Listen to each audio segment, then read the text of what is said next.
بسم اللہ الرحمن الرحیم نحمده ونصلی ونسلم علی رسوله الکریم اما بعد فقد قال رسول اللہ صلی اللہ تعالی علیہ وسلم لا يرحم الناس من لا يرحم اللہ من لا يرحم الناس۔ رسول اکرم صلی اللہ تعالی علیہ وسلم کا ارشاد گرامی ہے کہ جو شخص لوگوں پر رحم نہیں کرتا اللہ تبارک تعالیٰ بھی اس پر رحم نہیں کرتا۔ جو شخص دوسرے لوگوں پر رحم نہیں کرتا اللہ تبارک تعالیٰ بھی اس شخص پر رحم نہیں کرتا۔ حضرت صلی اللہ تعالیٰ علیہ وسلم جو مبارک دین لے کر آئے ہیں، اس مبارک دین میں اخلاق کو بڑی اہمیت حاصل ہے، اور اخلاق کو دین کا ایک بہت بڑا حصہ قرار دیا کہ آپ کی زبان سے کسی کو اذیت نہ ہو، آپ کے عمل سے کسی کو تکلیف نہ ہو، آپ سے دوسرے کو راحت پہنچے، آپ کو دوسرے سے سہولت پہنچے۔ حضرت صلی اللہ تعالیٰ علیہ وسلم نے انسانوں پر کیا حیوانوں پر بھی رحم کی بات کی ہے۔ حیوانوں پر بھی آپ علیہ السلام نے شفقت اور محبت کی بات کی ہے۔ چنانچہ آپ نے ارشاد فرمایا الراحمون یرحمہم الرحمن، رحم کرنے والوں پر، ترس کرنے والوں پر اللہ پاک رحم کرتا ہے۔ ارحموا من فی الارض یرحمکم من فی السماء، تم زمین والوں پر رحم کرو آسمان والا تم پر رحم کرے۔ زمین والوں پر رحم کرو، زمین میں بسنے والے انسان بھی ہیں، زمین میں بسنے والے حیوان اور جانور بھی ہیں، زمین میں بسنے والے کیڑے مکوڑے اس قسم کی چیزیں بھی ہیں۔ ہر اللہ کی مخلوق پر رحم کرنا چاہیے۔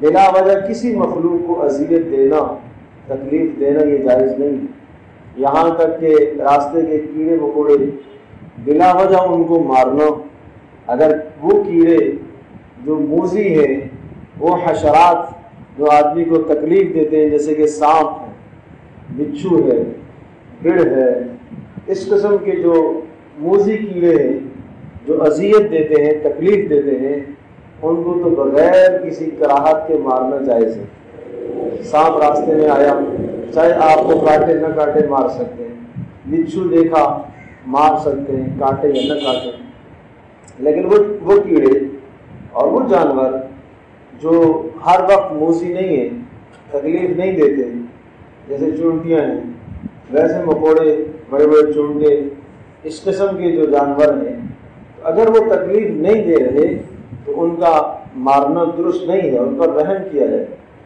اللہ کی مخلوق حضرت مولانا مفتی شفیع رحمۃ اللہ علیہ کے متعلق آتا ہے، وہ ارشاد فرمایا کرتے تھے، ایک مرتبہ ان کے دسترخوان پر انہوں نے ارشاد فرمایا کہ ہمارے استاذ حضرت مولانا اصغر علی رحمۃ اللہ علیہ بڑے آدمی گزرے اور ہم ان کے دسترخوان پر کھانا کھا رہے تھے، اور کھانے کے دوران انہوں نے یہ ارشاد فرمایا کہ ہم نے دسترخوان اٹھانے کی کوشش کی تو اس پر انہوں نے فرمایا تمہیں دسترخوان اٹھانا نہیں آتا۔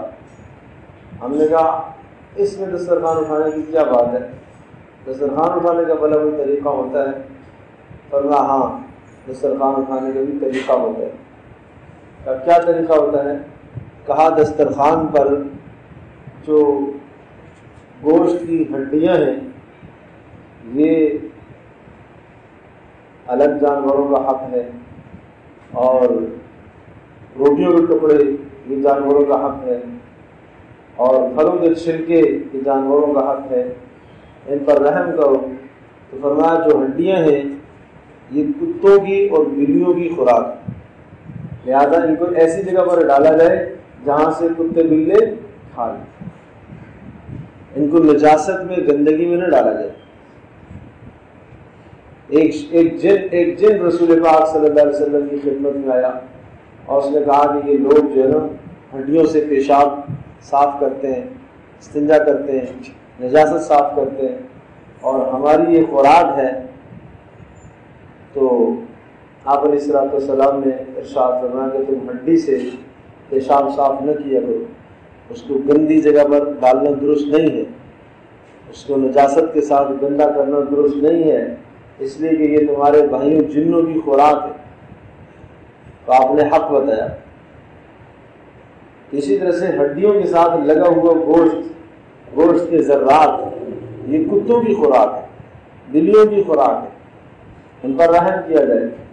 اور فرمایا جو پھل ہیں، پھلوں کے چھلکے ہیں، یہ بکریوں کی خوراک ہے، ایسی جگہ ڈال دی جائے کہ جہاں بکریاں کھا لیں، جانور کھا لیں۔ اور جو دسترخوان پر چھوٹے چھوٹے ٹکڑے ہیں،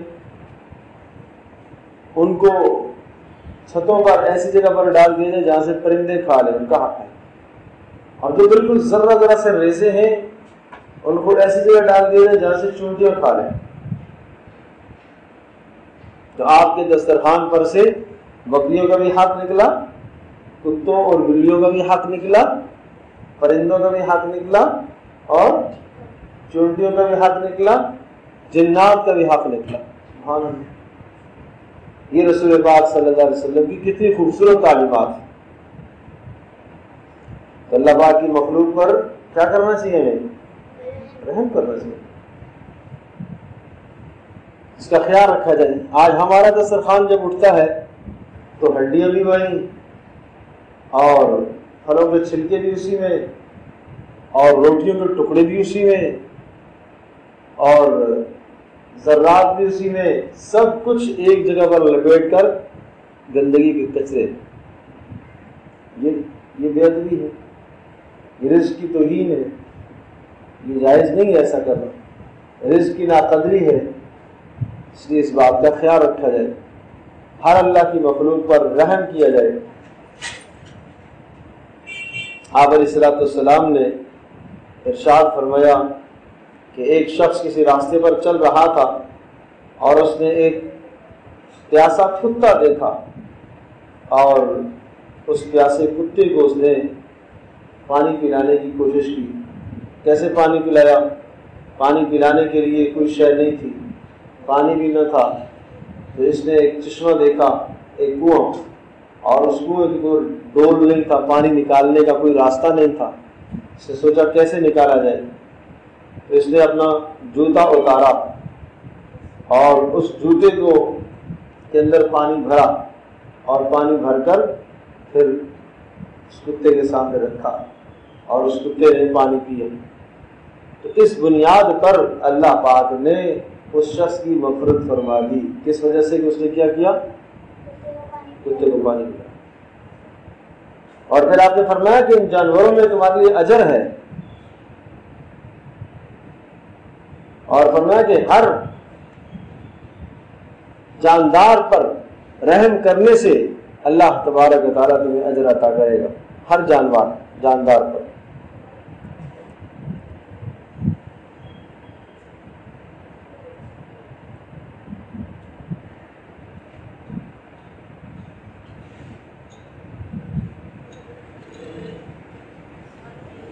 آپ علیہ الصلوۃ والسلام ایک شخص کے باغ میں تشریف لے گئے، اور وہاں ایک اونٹ تھا بندھا ہوا۔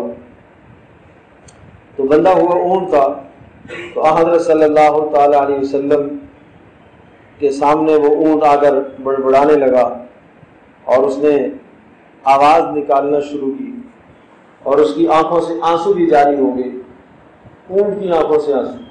آپ علیہ الصلوۃ والسلام قریب تشریف لے گئے، نبی پاک صلی اللہ علیہ وسلم نے اپنی شفقت کا ہاتھ اس پر پھیرا، اور پھر آپ علیہ الصلوۃ والسلام نے اسے دلاسا جب دیا تو وہ خاموش ہو گیا۔ پھر آپ نے پوچھا یہ اونٹ کس کا ہے؟ بتایا گیا یہ فلاں کا ہے۔ آپ نے ارشاد فرمایا ان بیچارے بے زبان جانوروں کے بارے میں اللہ سے ڈرتے رہو، اللہ نے تمہیں ان کا مالک بنایا ہے، اور یہ اونٹ یہ شکایت کر رہا ہے کہ تم اس کو بھوکا رکھتے ہو اور اس پر بوجھ زیادہ لاتے ہو، اسے بھوکا رکھتے ہو اور اس پر بوجھ زیادہ لاتے ہو۔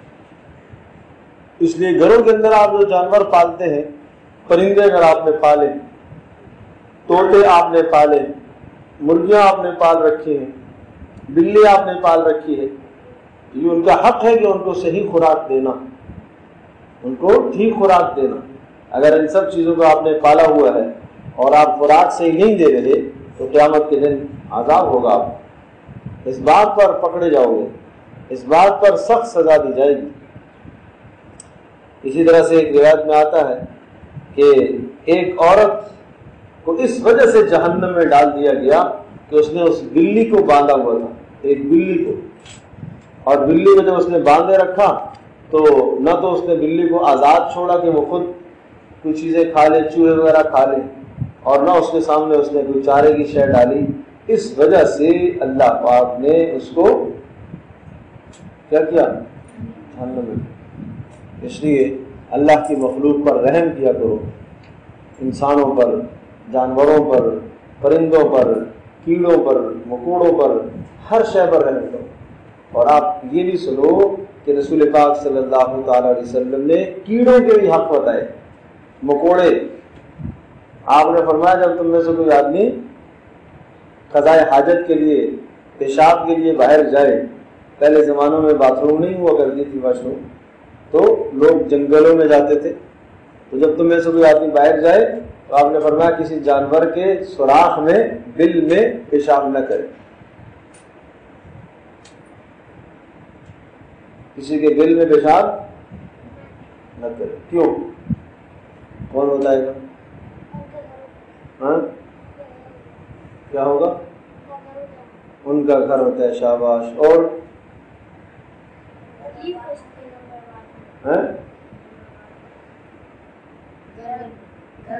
گھر برباد ہوتا ہے، اور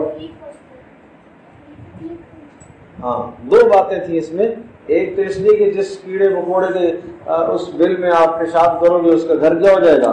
تباہ ہو جائے گا، اور دوسرا آپ نے فرمایا کہ کہیں ایسا بھی نہ ہو کہ وہ کیڑا نکلے اور آپ کو نقصان پہنچائے، ایک دم سے وہاں کو سانپ بچھو نکل آیا اور اس نے آپ کو ڈس لیا، یہ بھی اچھا نہیں ہے۔ اس لیے دونوں باتوں کو آپ نے مد نظر رکھا کہ تاکہ وہ بھی تمہیں نقصان نہ پہنچائے اور تم بھی اس کا گھر نہ تباہ کرو۔ ظاہر ہے آپ اس کا گھر تباہ کرو گے تو ایک دم سے اس سے باہر نکلے گا، دھس لے گا، آپ کو نقصان دے دے گا، اس لیے آپ نے ارشاد کیا۔ اس لیے آج سے ہم نے یہ طے کرنا ہے کہ ان جانوروں پر بھی ہم نے رحم کرنا ہے، کسی کو ہم نے تکلیف نہیں دینی۔ اسی طرح سے جب یہ بات ہے تو گھر میں ماں باپ کو تکلیف دینا پھر جائز ہے؟ بہن بھائیوں کو بولو، چھوٹوں کو، بڑوں کو جائز ہے؟ ہاں، گھر میں ستانا امی کو صحیح ہے؟ چیز کا ایسا مطالبہ کرنا کہ ماں کہے کہ بیٹا ابھی نہیں ہے، پھر تنگ کرنا ماں کو صحیح ہے؟ بولو۔ اب کل کون کون تنگ کرے گا گھر میں؟ شاباش، کسی نے تنگ نہیں کرنا، ٹھیک ہے؟ نہ اپنی امی کو، ابو کو، بھائی کو، بہن کو، بالکل کسی کو۔ سخت گناہ کی بات کہ جب جانوروں کو تنگ کرنا جائز نہیں ہے تو گھر میں انسانوں کو، رشتہ داروں کو، اپنے ماں باپ کو، بہن بھائیوں کو، بڑوں کو تنگ کرنا کیسے جائز ہو سکتا ہے؟ اس لیے کسی کی شکایت نہیں آنی چاہیے، سارے کوشش کریں گے نا انشاءاللہ۔ الحمدللہ رب العالمین والصلاۃ والسلام علی سیدنا محمد وعلی آلہ وصحبہ اجمعین۔